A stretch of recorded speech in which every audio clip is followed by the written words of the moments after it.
Tudo Boa bem? tarde, seja bem-vindo, desembargador. Tudo bem? É Tudo?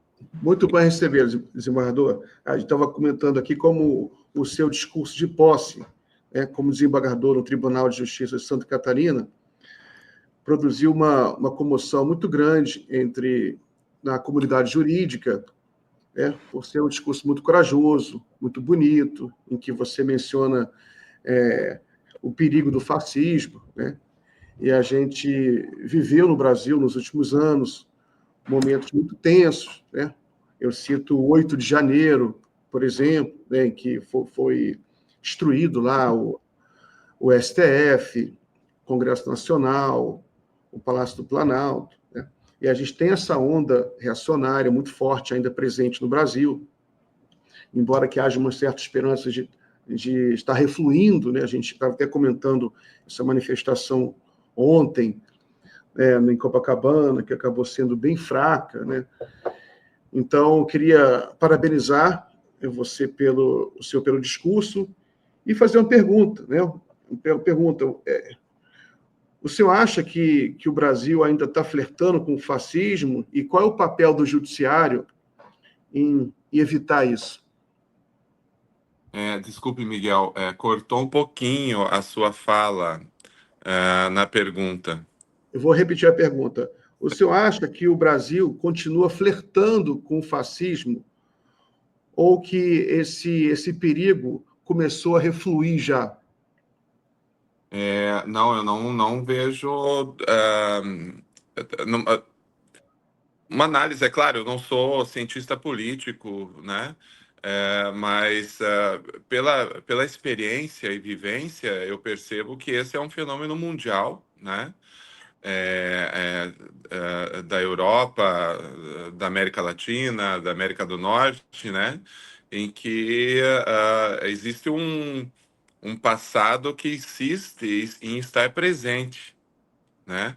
E nós já vivemos, nós sabemos quem toma um pouquinho de conhecimento de como as coisas aconteceram na República de Weimar, né? Na Alemanha, naquela década de 1930, sabe que muitos passos, muitas atitudes, mu- muitos eventos, eles se repetem na nossa época aqui. Então, eu diria que não está, eu diria que nunca refluiu, adormeceu. Às vezes eu até brinco um pouco e eu digo assim, olha, a, a- os ratos do fascismo podem ter ido embora, mas a leptospirose permanece. Então, assim, nós temos que estar muito alertas o tempo todo na defesa do Estado Democrático de Direito, na retaguarda da Constituição, na retaguarda de todos os fundamentos da República, né?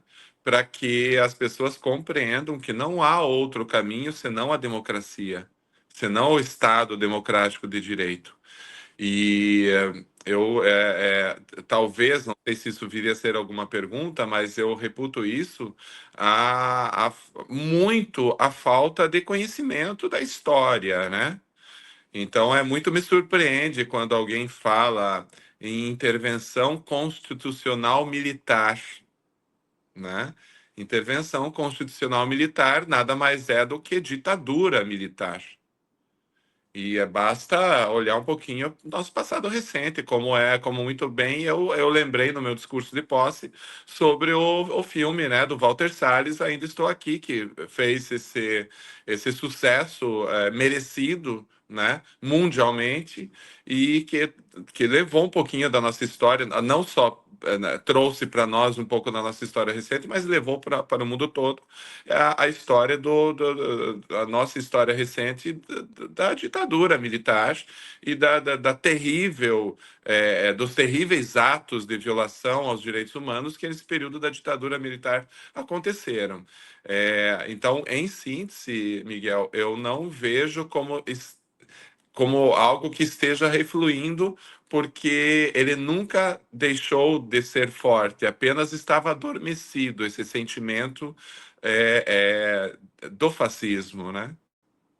Desembargador, o senhor tem uma origem no sistema prisional, o senhor trabalhou muito, o senhor conta essa experiência.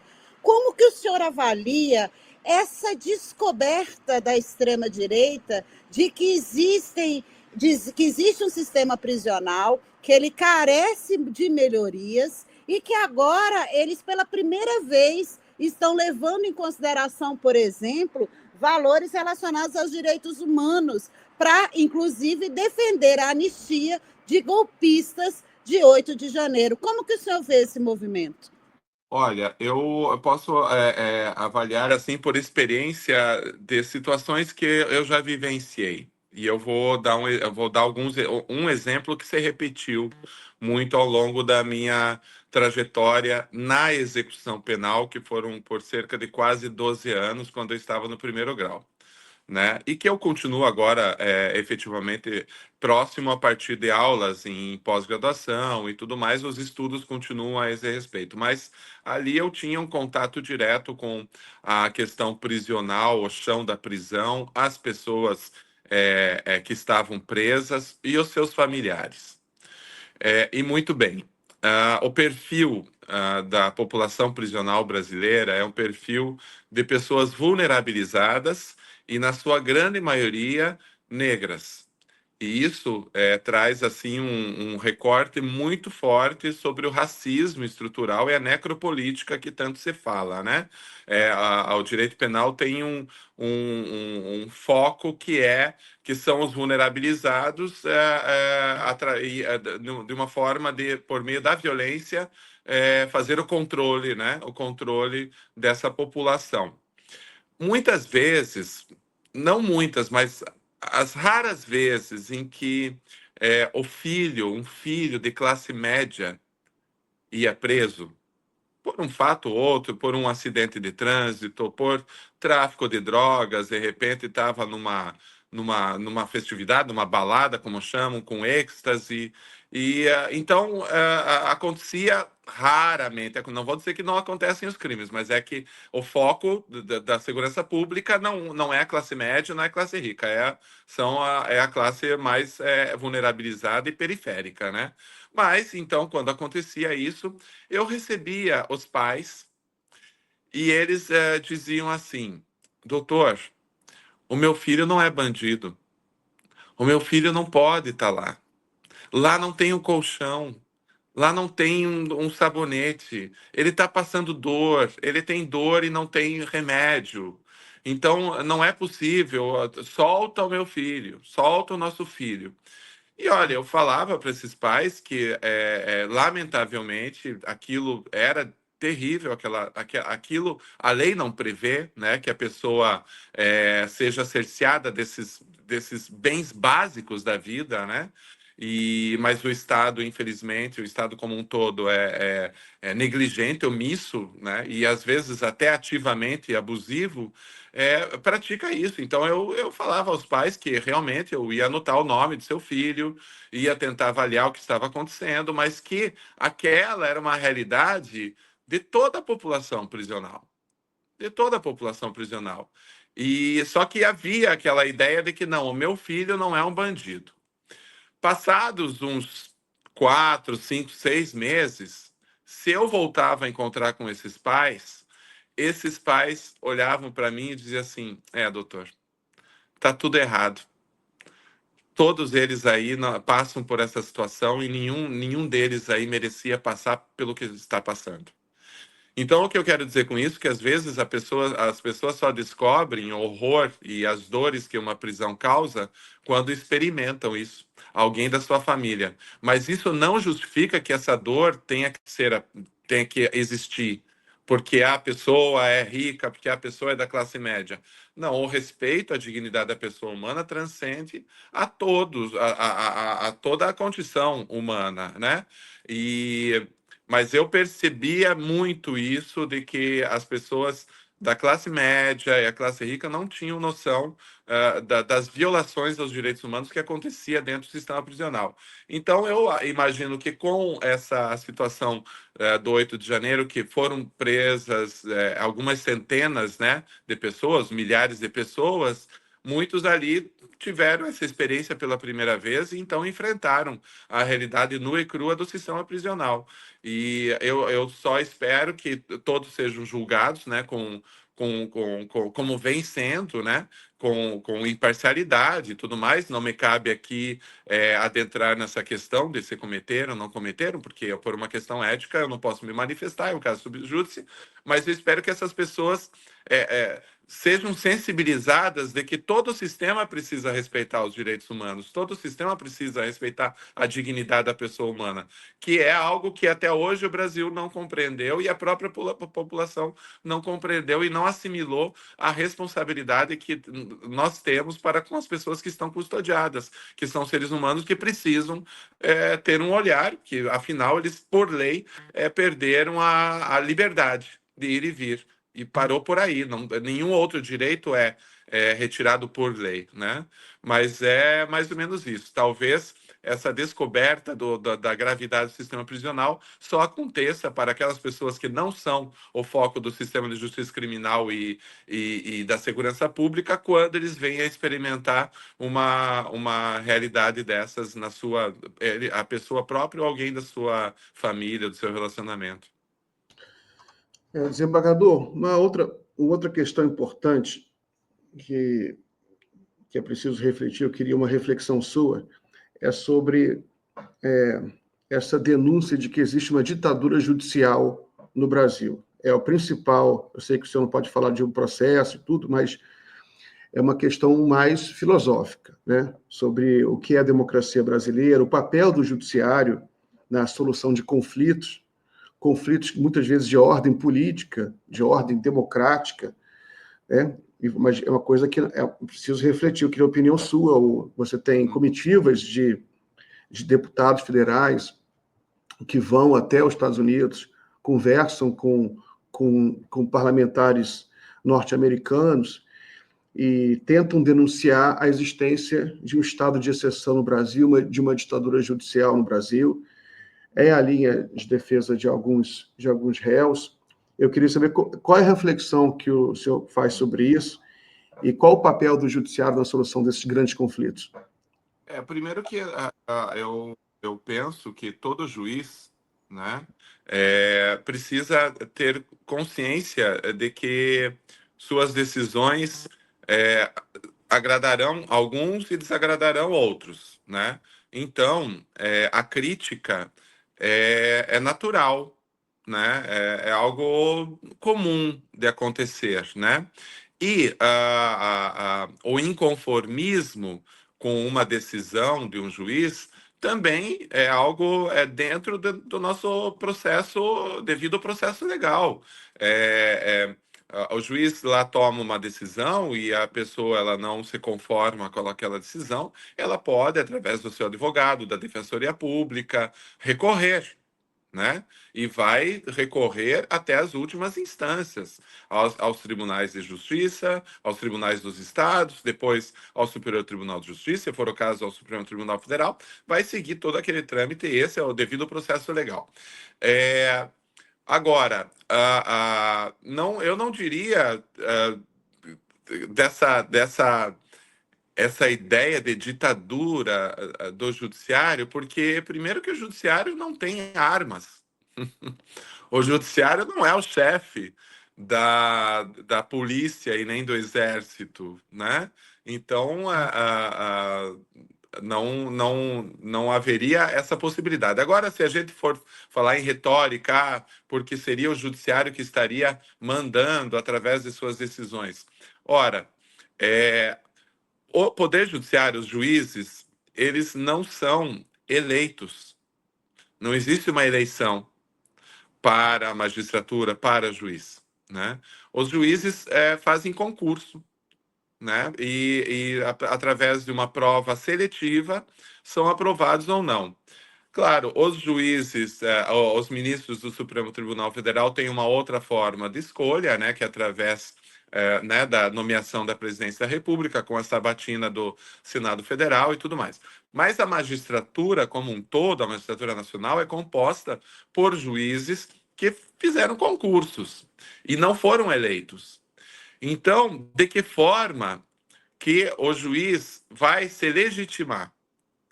Um prefeito, um vereador, um deputado, um senador, um presidente, ele se legitima pelo voto popular. É o voto popular, a maioria o elegeu e ele está ali, então, para corresponder, né, com seus projetos que foram vencedores. O juiz não é assim. Então, de que forma que um juiz vai se legitimar perante toda a nação? Garantindo que a Constituição será respeitada. Essa é a função primordial do magistrado. Desde aquele que está lá naquela comarca, lá do interior do estado, até o ministro do Supremo Tribunal Federal, a função primordial desse ator jurídico é garantir que a Constituição seja respeitada. E, quando a gente fala em Constituição respeitada, a gente fala também em jurisdicionar para garantir os direitos das minorias políticas, que é a questão do racismo, é a questão, a pauta LGBT, é a questão da violência contra a mulher, essas pessoas que não detêm o poder precisam ser preservadas e respeitadas em sua dignidade, e quem tem o dever de garantir isso quando se verifica que essa dignidade está sendo violada é o Poder Judiciário. E o Poder Judiciário vai se utilizar, então, da Constituição para tanto. Então, absolutamente, dentro desse contexto, com a possibilidade de recursos, de transparência das decisões, de fundamentação da decisão, em que o juiz ele mostra a pessoa qual foi o seu convencimento, eu estou convencido por causa disso. O juiz não pode decidir conforme a sua vontade, né? Ele tem que demonstrar a todo mundo o que o levou a decidir daquela forma. Então, se eu recebo como juiz um auto de prisão em flagrante e eu verifico que o auto de prisão em flagrante está correto, seguiu todas as formalidades legais, e eu verifico que aquela pessoa que foi presa em flagrante precisa, com base na lei, conforme as circunstâncias, ser mantida presa, aguardar o julgamento presa, eu vou ter que colocar na minha decisão, ponto a ponto, vírgula a vírgula, palavra a palavra, para mostrar esse convencimento. Eu não posso simplesmente dizer assim, mantenho presa a pessoa. Ponto final. Não, eu tenho que dizer, mantenho presa por isso, porque nos autos, a folha tal teve uma declaração assim, tem um documento assim, tem uma prova dessa forma, então eu vou demonstrar isso tudo. Então, se considerar isso tudo, falar que há uma ditadura do Poder Judiciário, eu diria que é algo realmente inconsistente, incongruente e de dissonância cognitiva. Desembargador, nós estamos às vésperas de um julgamento histórico. Eu sei que o senhor não pode falar sobre o mérito, mas eu gostaria que o senhor fizesse uma análise da importância desse evento, independente do resultado que virá, para educar a cidadania brasileira. A gente tem uma parcela da população estimada em 30%, que é muita coisa, que vive em uma dissonância cognitiva. Eles vivenciam uma seita, desembargador. De que forma o papel do judiciário na educação das pessoas sobre as nossas leis e que ninguém estaria acima delas? Eu diria assim que o judiciário ele não é o protagonista, né, da educação, né? Ele não é o protagonista dos destinos da nação. Porém, muitas vezes ele será chamado para falar com base na Constituição e nas leis postas, né, qual é o caminho que deve ser seguido. Então, processos emblemáticos e que ganham a atenção geral da população são muito importantes nesse sentido, porque, independentemente de como é julgado, se é para o lado do sim, para o lado do não, para um terceiro caminho, a importância é que, certamente, essas decisões, esses julgamentos, eles são e serão muito transparentes, e todos poderão ter essa noção do que levou a ser julgado assim ou assado. E eu reputo como muito importante essa discussão entre as pessoas, nas conversas de botequim, nas salas de aula, nos almoços e jantares de família, porque é relevante se discutir o direito. Só que se discutir o direito de uma forma civilizada, de uma forma racional, né? Com propriedade. Agora, que nós precisamos discutir isso tudo, todos os julgamentos, que, assim, é muito importante. Então, eu vejo, independentemente do que virá a ser julgado, como algo histórico, né, no nosso país, na nossa nação, especialmente se a gente considerar uma história recente de ditadura militar, em que, em razão da época da lei da anistia, né, que foi, claro, o momento era aquele, lá nos anos 70, né, final dos anos 70, início dos anos 80, o momento era aquele. Eu costumo refletir que se eu vivesse, assim, fosse adulto já, maduro, juridicamente, naquela época, será que eu não tomaria uma decisão também dessa forma, desse acordão de anistiar a tudo e a todos, né? Só que o resultado, digamos assim, pouco razoável e que foi prejudicial ao nosso país é o esquecimento, né? Então, as pessoas que cometeram crimes contra a humanidade, elas, em tese, foram anistiadas, mas, ora, crimes contra a humanidade não podem ser anistiados, né? Se nós não... É diferente, as pessoas dizem assim, mas... aconteceram crimes também contra vítimas, terroristas e tudo mais. Olha, uma coisa é o cidadão comum caminhando por uma calçada e que ele comete um crime. Ele, digamos assim, ele viola a lei. Quando ele viola a lei, ele será responsabilizado por isso, certo? Mas é o livre-arbítrio dele de fazer ou não. Só que ele não faz porque ele sabe que a lei proíbe. Agora, quando você é um representante do Estado, você não tem livre-arbítrio. Um policial não tem livre-arbítrio, um juiz não tem livre-arbítrio para cometer um abuso, para cometer um ato de tortura. Não tem. Então, essa é a gravidade de um crime contra a humanidade, quando a gente percebe que aquela figura que existe especialmente e tão somente para proteger a todas as pessoas, indistintamente, ela própria, usando do seu poder, comete o crime de violação àquele ser humano. Então, a gente esqueceu isso. Nós não aprendemos isso. E por isso que a gente está o tempo todo ouvindo, né? Porque como seria bom que voltasse a ditadura militar. São pessoas que realmente não viveram, ou sei lá, ficaram cegas a respeito do que realmente aconteceu. Então, é muito importante, esses julgamentos são muito importantes para que a população seja mais esclarecida e mais elucidada a respeito de atos que muitas vezes são tão graves e tão caros ao nosso país.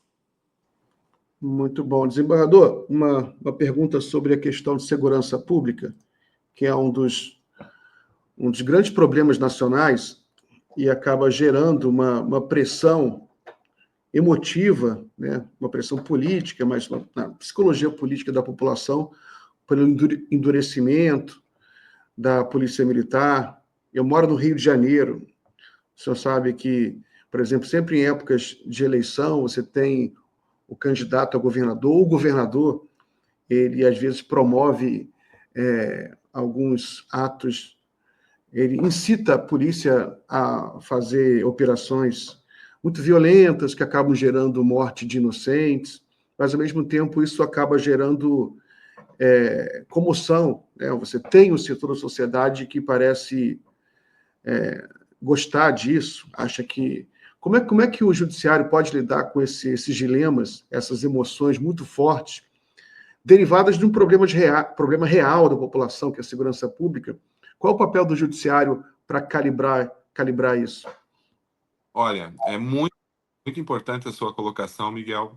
Primeiro, porque eu vejo que, sem crítica pessoalizada, imagina que eu já precisei, né, de escolta, eu já precisei do amparo da polícia para me proteger, né? Então, eu reconheço isso da relevância do trabalho da polícia, né? Porém, o que eu vejo no nosso país, estive aí no Rio de Janeiro há pouco, fazendo uma aula para o mestrado da Fiocruz e da Escola da Magistratura do Rio de Janeiro, do Tribunal de Justiça do Rio de Janeiro, e dialoguei muito com outros juízes aí, criminais, inclusive.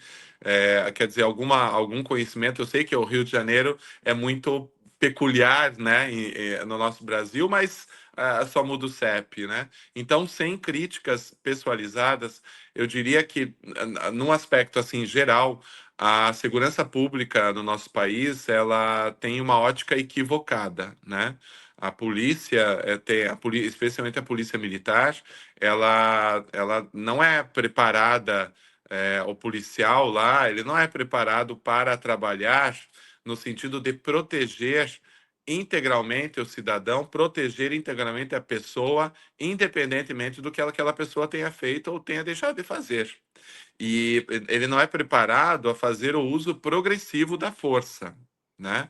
Ele acaba sendo preparado para a guerra, quando na realidade contra cidadãos não há guerra. Guerra é um país, uma nação em conflito com outro, como está acontecendo entre Rússia, Ucrânia e tudo mais, né? Isso é uma guerra. Agora, declarar uma guerra contra a própria população, isso não é absolutamente não tem razoabilidade, e é uma temeridade. Isso faz com que o policial saia para as ruas com sangue no olho. E aí ele acaba sendo vítima da própria atuação. E eu fico imaginando se na minha família tivesse, né, um policial, alguma coisa assim, a preocupação que eu teria com referência à vida dele, porque imagina ele sair pela manhã para trabalhar e não tendo a garantia que vai voltar, que permanecerá vivo naquele dia. Então é uma angústia e acaba. Então os policiais acabam sendo eles próprios vítimas dessa truculência, desse entendimento de que eles estão indo para uma guerra. Agora, a partir do momento que o Estado faça com que as instituições de força de segurança pública entendam que existem para proteger a todas as pessoas, indistintamente, com respeito e tudo mais, e com o seu uso progressivo da força e com inteligência, né? Acho que a coisa começaria a mudar de figura e a violência reduziria. O papel do Poder Judiciário na parte do sistema de justiça criminal, o que nós temos que entender, muito basicamente, é que judiciário não faz política pública, judiciário não é gestor, juiz não combate crime, juiz não é delegado de polícia, juiz não é policial. O juiz, especialmente o juiz criminal, os magistrados que atuam na área criminal, eles são como um semáforo, como um sinaleiro. Sinal vermelho significa Estado não vai passar. Você está tentando processar e punir aquela pessoa e prender aquela pessoa, a lei não permite e o sinal está fechado para você. Sinal amarelo é vamos com calma, vamos aguardar, vamos apurar melhor. E sinal verde é ok, Estado pode passar e pode realizar a prisão e a punição dessa pessoa. Então, o juiz é isso, o juiz é um limitador do poder do Estado na punição e na apuração de responsabilidades das pessoas. Do contrário, se o Poder Judiciário não agir dessa forma, então ele não será um Poder Judiciário, ele não será um magistrado, ele será um delegado de polícia, ele será um promotor de justiça, né? Que é persecutório, que está lá querendo avaliar e verificar o que está acontecendo. Não, o juiz, ele é um garantidor de que a lei será cumprida e que o Estado não fará nada além do que a lei prevê.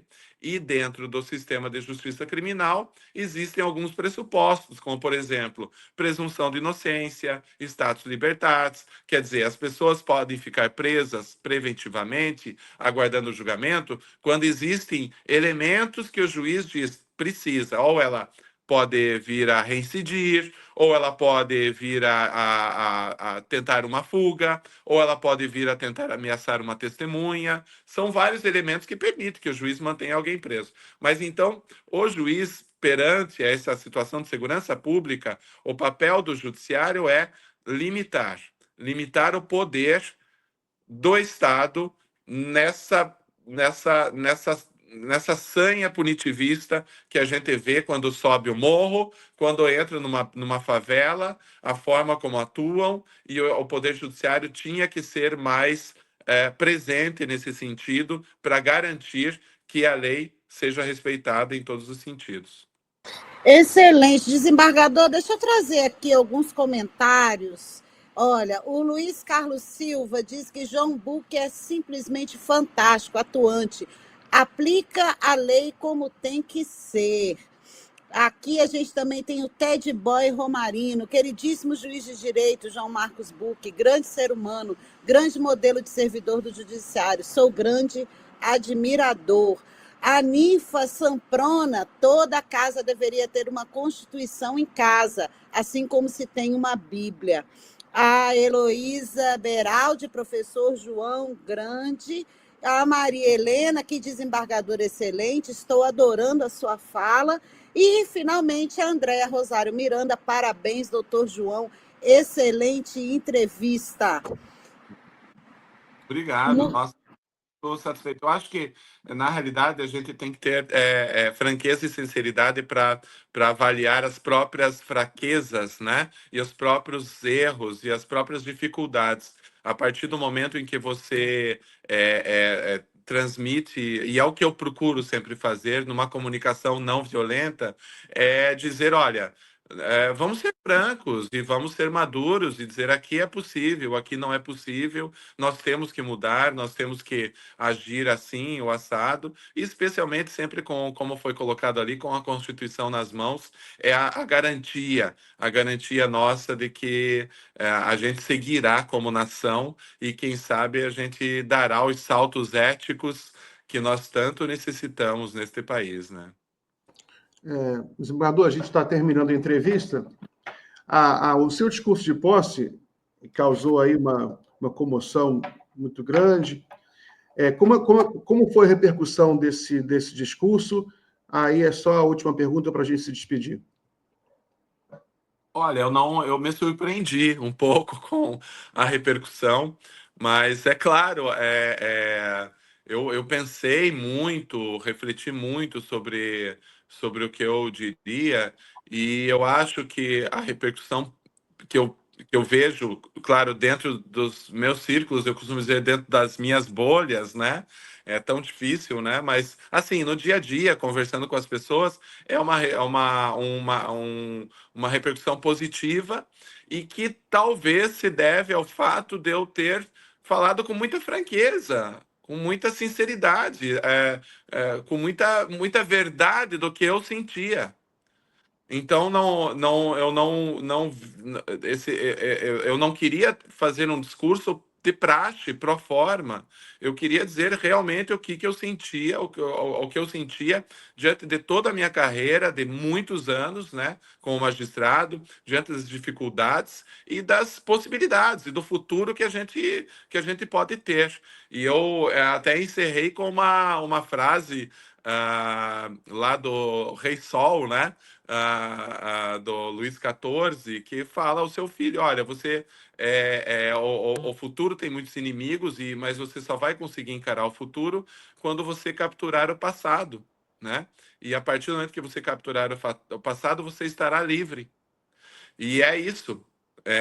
Nós temos que ter a noção do nosso passado, sabermos de onde viemos enfim, ter essa concepção. E aí a história da nação também nesse sentido. Nós temos que ter elaborar melhor o nosso passado recente para que a gente possa enfrentar o futuro de forma eficaz, né? E evoluir. Eu acho que esse foi o recado que eu tentei dar e ele passou, e ele foi bem compreendido, bem entendido, com muita sinceridade e muita franqueza, muito afeto, muito amor. Eu digo que não há solução que não passe pela bondade e pelo amor. Claro, sem ingenuidades, né? Mas a gente tem que ser mais afetuoso, com mais empatia e alteridade para com todas as pessoas, e é assim que a gente consegue superar as dificuldades. Excelente. Muito obrigada pela sua presença, desembargador. Volte sempre com suas caras reflexões para a nossa comunidade. Obrigada. Obrigado. Forte abraço. Então, parabéns pelo programa. Eu sigo muito vocês, né? E estou bem à disposição de vocês. Vamos em frente. Estou a qualquer momento que vocês desejarem. A gente volta para discutir esses temas tão caros à nossa vida, né? Então, um abraço, Yara, Miguel, e quem me vê e quem me ouve, tá? Tchau, tchau. Tchau, tchau. Obrigada.